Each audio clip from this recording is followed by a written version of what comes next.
How to fix login error in Southwest Airlines. First, if you're having any kinds of problem with the application or with the website, make sure that your device is connected to a secure network. Swipe down on a control center and tap on your Wi-Fi or mobile data to turn it on and connect to a secure network. By doing so, you shouldn't be facing any problems while logging in. However, if there's any other problem still, you can simply swipe up and navigate yourself to the Southwest application. Tap and hold on to the application and click on App Info. Click on Storage and Cache, and here at the bottom of your screen you can see two options called Clear Storage and Clear Cache, and you want to click and clear both of them.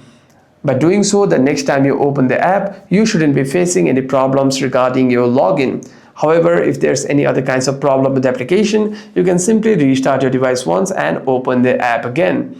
Hope this video was helpful, and if you have any further questions, feel free to comment them down in the comment sections below.